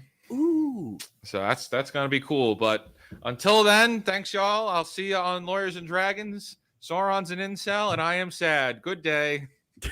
That should be your new sign-off. Well, David, we've succeeded in making you sad. Chat, I knew this would come. We'll talk about this a little bit more. While we're in the interim here between these questions, let's hit some super chats. What a day. What a conversation. Evocati Productions. Good morning, Hoeg. Are you sure about Ronald D. Moore writing for Babylon 5? I'm not so sure about that. I'm not so sure about that either. I said Ron Moore because I was thinking of Star Trek The Next Generation. I do know that there were consults on Babylon 5, in particular Harlan Ellison. And so I might have just gotten my sci-fi writers mixed up. It happens. I'm not perfect. But I think Ron Moore isn't involved in Bab 5.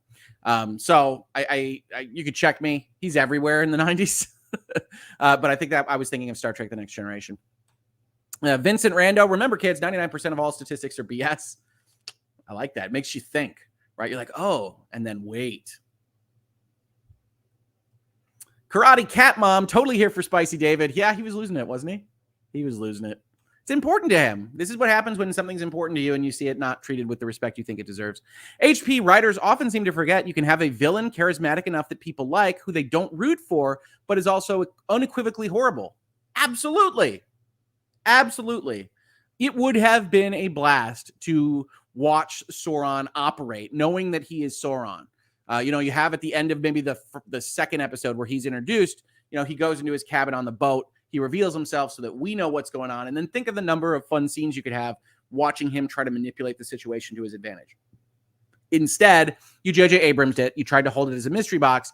And then when everybody was ahead of you and the entire finale falls flat because you just have mystery boxes being opened that people were already months ahead of, it doesn't work. And you said, we never intended that. Doesn't pass the smell test. Rob coming in here with Law and Lumber. By the way, if you missed it, we did a discussion in Hangouts and Headlines on the Amaranth situation yesterday morning. Ian and Rob, as I mentioned in that episode, did a wonderful discussion, not even specifically about Amaranth, but about dealing with troubling situations, talked about with real sincerity and real sensitivity. I highly recommend checking out. It's on Ian Runkle's Runkle of the Bailey channel, and you'll see some chats from me and questions as well. But it's a really nice talk. So go check that out. What is Rob's question here? I don't know if this speaks to a negative character trait, but why am I deriving such joy from how horribly this is breaking David's brain/soul? Because David treats it with exactly the level of seriousness that it deserves, right? At a fundamental level, I would say that David appears to be understanding that this isn't real, right? These are two people that missed the boat on what they should have been making and failed in their mission. And we're human beings. People can try and fail all the time.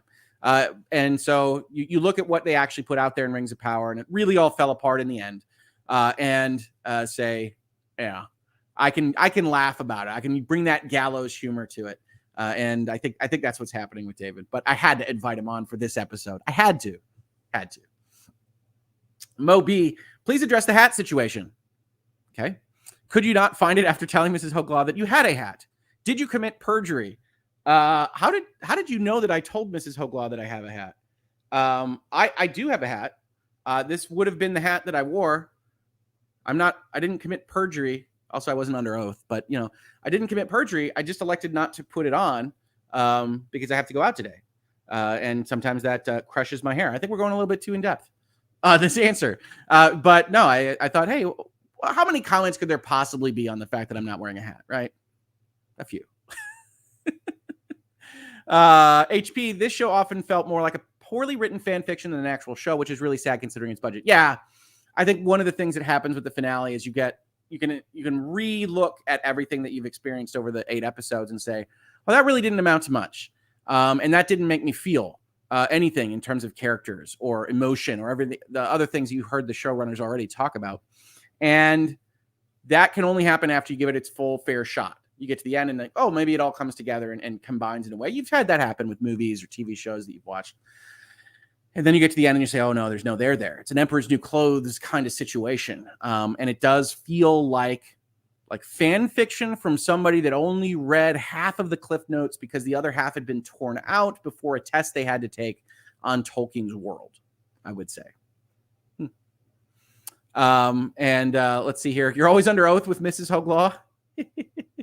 Oh, see, Co-Counsel says, I love your hair. It was a great choice. Yeah, it's okay.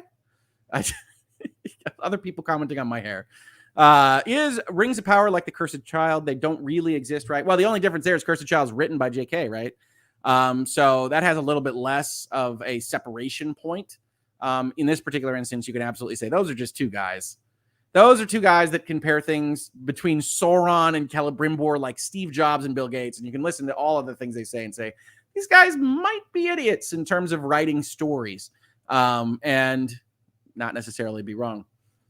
Let's talk about how Mithril is supposed to cure the sudden fading of the elves, which has been a somewhat controversial addition. This has no bases in Tolkien's lore. There's this poetic idea in Tolkien about the fading of the elves, that elven immortality has a time limit, primarily of the Third Age, which you're not writing in, but that's fine. It felt important to us to turn up the heat on the frog in the pot, because part of what the rings do is halt this fading. So some of how we came to the mithril and a legend about how it might well actually have magic in it was all a way to wrestle with the canonical problem of elven fading and how the rings stop it. In terms of timescale, the elves in the Third Age are getting ready to leave Middle Earth. That's 3,000 years later, for the record, folks. Because whatever happens with the one ring, their fate is sealed. Their rings become ineffective or everybody is screwed. I feel like you don't have a firm grip on Tolkien's lore. So what was the fading like right before the rings hit pause? They could have been in a desperate place. How did you handle instances where you might be contradicting lore? Well, one of the places where we're taking a real liberty is the time compression. What was important to the Tolkien estate was the principle of the narrative flow and the sequence of events, not the dates. The rings are made here. There's a war between Sauron and the elves. The later Sauron is taken in Numenor. Numenor falls. Gondor is established, and you end up with the Battle of the Last Alliance. Does it matter if it's 100 or 500 years past between those events? No, it absolutely does. And this time compression is really a sticking point for me, which is to say the story of this, and this is where I get to be a little bit of a lore hound on Lord of the Rings. The story of the Second Age is Sauron insinuating himself into these cultures, right? If you think about Peter Jackson's movie and you think about that prologue, you hear Galadriel say, and they were all of them deceived. That fundamental to this is that insinuation of evil and the desire for power in all races that he can use against them to overcome their fear, as described in the show, or whatever else you want to ascribe to it. But that is a long process, that the corruption can be insidious, not to kind of use what Star Wars is using as well in Darth Sidious, but it can be insidious because it is such small increments that you go from a point in thinking you'll do good things, that you want this power for good reasons, and that you allow yourself to be deceived by the nature of power and the corruption.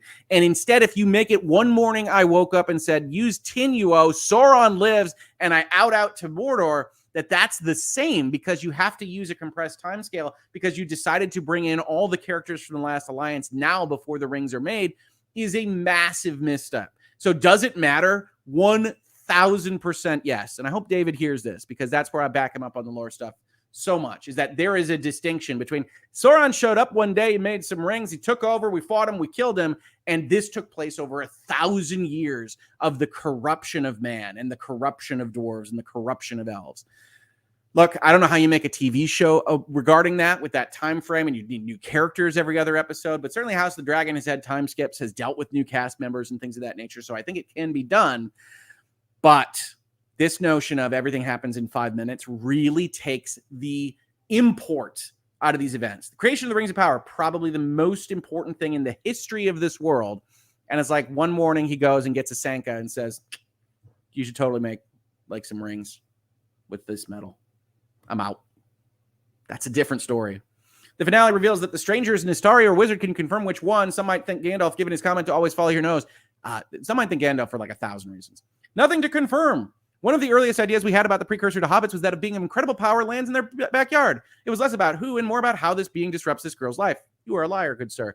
That's an archetypal, universal, and relatable story. He's on his own journey of self-discovery. He has not yet discovered any name.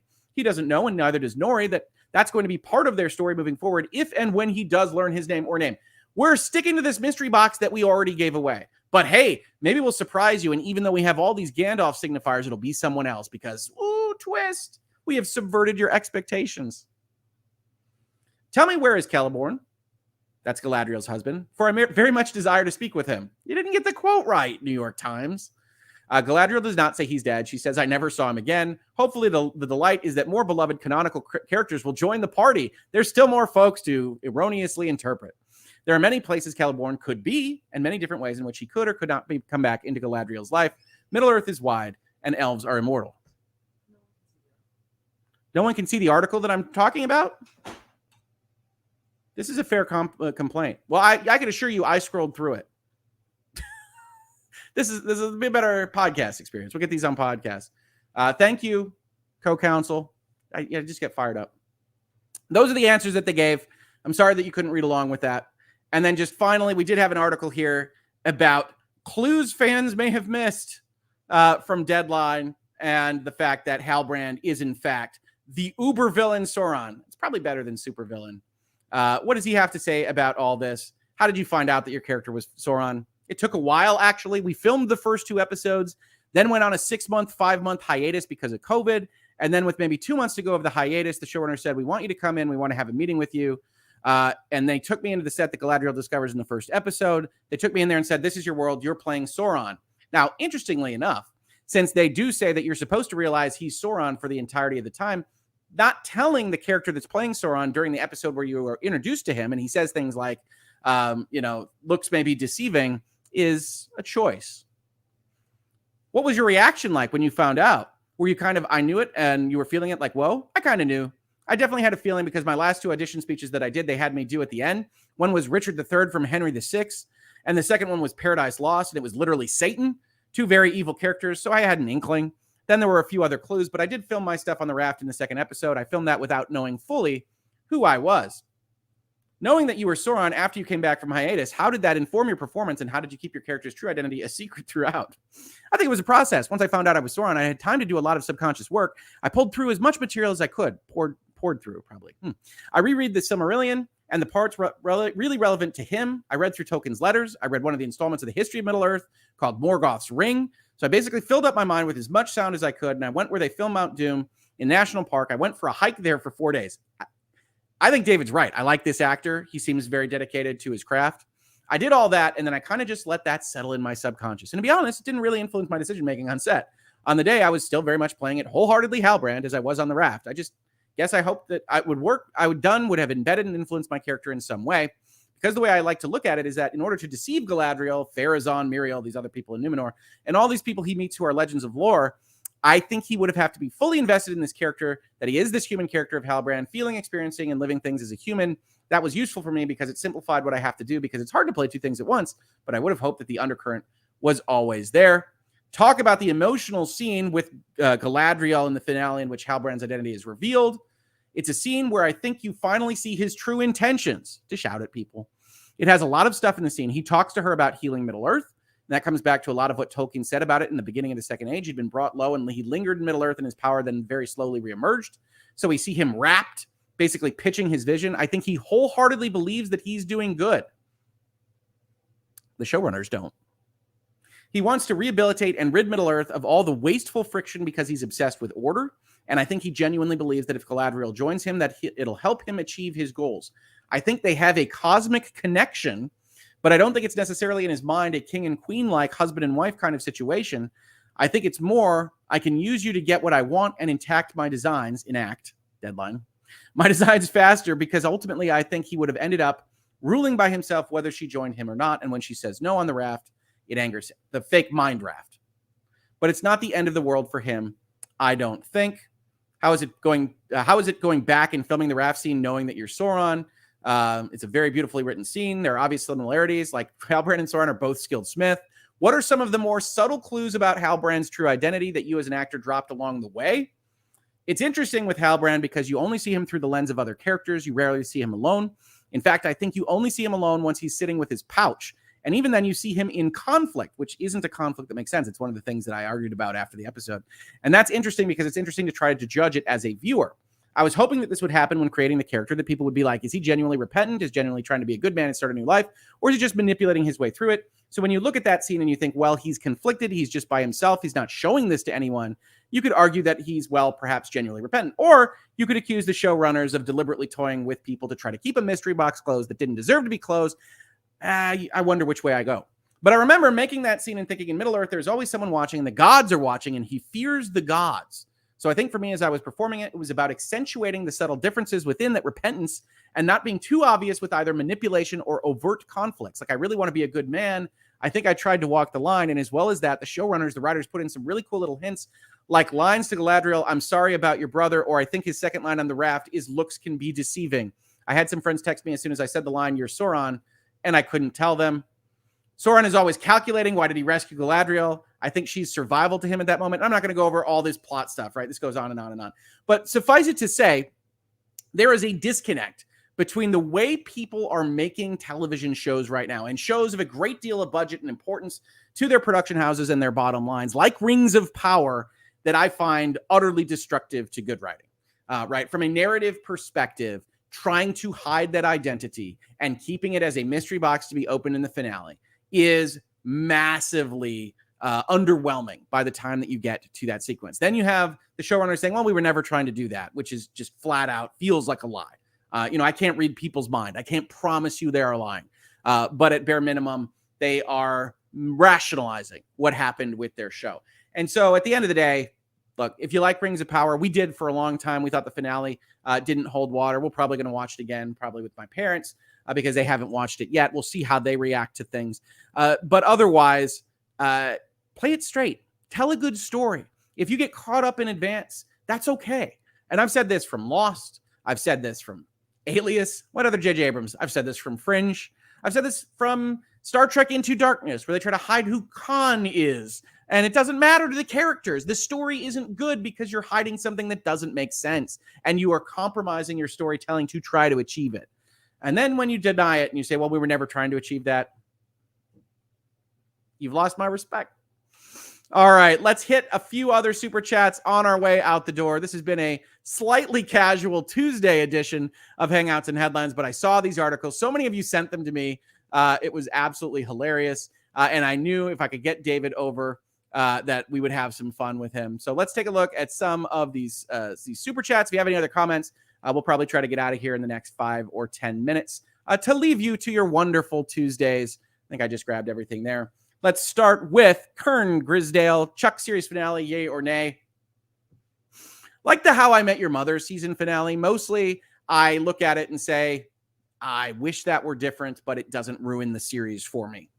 So no, the Chuck finale I think is ill-conceived, but it doesn't ruin the Chuck series for me. Senshi, thinking Sauron is more complicated than just evil shows they don't really understand how Tolkien felt about the Great War. Yes, there seems to be a thread throughout writers and Hollywood in general that is incapable of putting together shows or movies that have a big damn heroes defeat big damn villains kind of approach. And the problem that they have is that this particular property that they picked up and made is maybe the biggest of those damn heroes, even though it can come from the smallest of things, and the biggest of those villains. This is absolute evil. This is the notion that seeking dominion over your fellow man is in and of itself wholly evil, and not just whether or not you would do good with it, right? Gandalf has an awesome speech in the middle of Peter Jackson's movie where he says, don't hand me the ring, Frodo. With it, I would seek to do great good, but through me, it would do great evil. That the notion of power is itself corrupting, and that the power that is Sauron, that is embedded in the One Ring, is the desire to lord over others. He's the Dark Lord Sauron. And that in of itself is a problem, even if that Dark Lord would bring sprinkles and rainbows and candy to everyone. That dominion, the loss of freedom, is itself inherently evil. And I'm an addict to power, and I'm like Bill Gates, and it's like peanut butter and jelly. It's just... First of all, it's trying to add gray where there shouldn't be that gray, and then it's doing it poorly. It's doing it like a middle school student or something that would try to add these layers to a character like Sauron. And I don't like to come across that viciously to people that are trying to make creations. It's easy to be a critic. It's not easy to create. But I think that this is a massive failing on their part at the end of the day. And the fact that it spent $700 million to do it is just kind of the cherry on top. The Heathers, Terra Nova canceled after one season, and I was crushed. Terra Nova, not bad. I actually really liked that. It was bringing back a kind of family show with dinosaurs. And Terra Nova cost Fox a pretty penny. And it was dumb, right? It's a dumb show. Dinosaurs, family living in tree houses and whatnot. But it was fun. And I missed that too. Wish it got more than one season, the Heathers. Good choice. Brick Cormier, when will Bad Robot's disciples realize that mystery boxes, just like loot boxes, woo, are bad ways to reward fans? I don't know. They keep getting jobs, right? If Hollywood keeps giving them jobs, they will keep selling these things, right? We'll build a mystery box. It'll be grand. J.J. Abrams is one of the richest producers in Hollywood. And he has never made anything that has sustained even moderate scrutiny, right? And so I can't tell him to not do these things if these sales pitches work. I can't tell him. I can tell him I'm not liking it. I don't enjoy what they put out there. Matthew says, didn't watch the show, but I must say 75% of the fun in this episode is seeing David cringing. It really didn't motivate me to watch the show. We weren't trying to sell you on turning on your Amazon and getting Rings of Power on. William, so given Bilbo and Frodo's chainmail shirt made of tiny mithril rings, does that make him the most powerful thing in Middle-earth? Mithril was never supposed to be magic rocks. They're not infinity stones. They don't cure the elves. It's the wildest, really weird timer that they added to their show.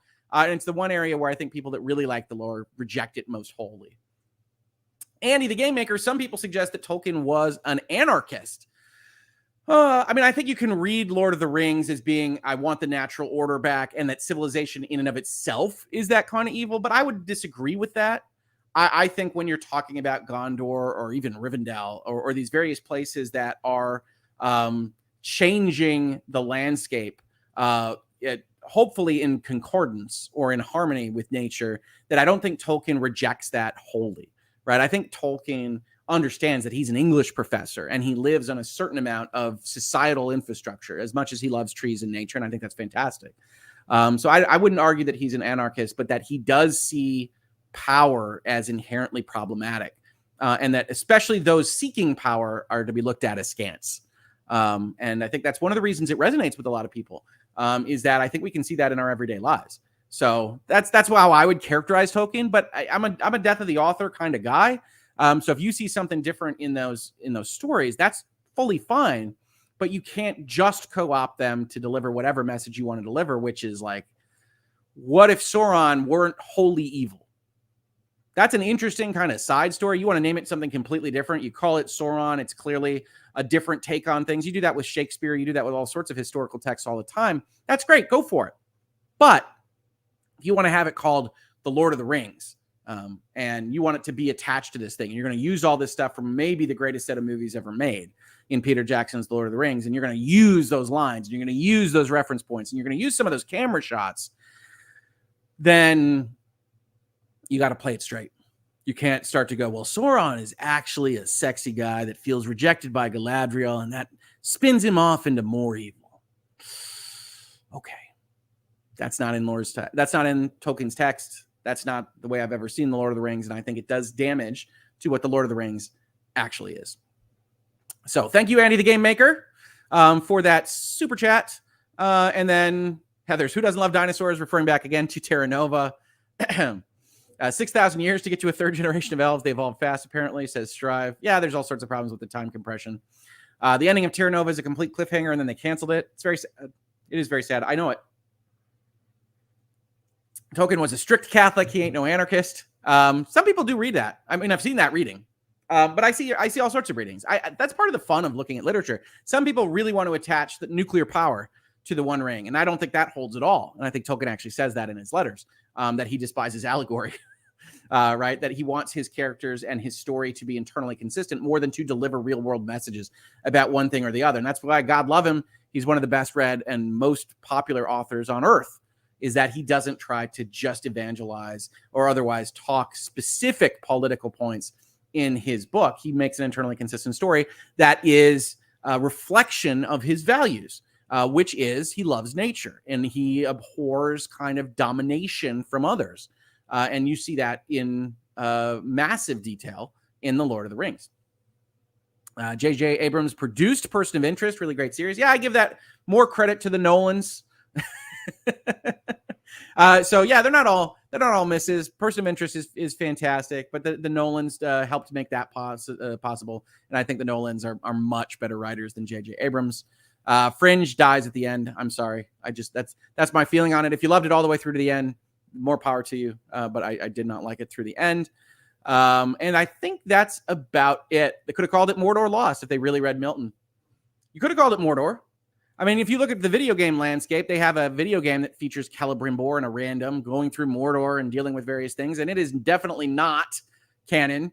It is not J.R.R. Tolkien, but it does use kind of some concepts and some of the visuals of Lord of the Rings. And I think that works. That's a side story. It's a what if story, if you're familiar with like the Marvel branding.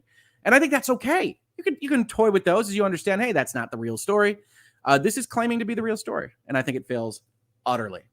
All right, folks, this has been an awesome and fun conversation with you all about Rings of Power. I do like to have these conversations, as you can probably tell, in Hangouts and Headlines about media and television and things that I otherwise follow. That's where my head lives quite often. And when you see something like this, that from a business side, which is where I generally talk to you all about in Headlines or in Virtual Legality, and you see Amazon seemingly scramble to put its showrunners out explaining that, oh no, we never wanted a surprise and everything's going great.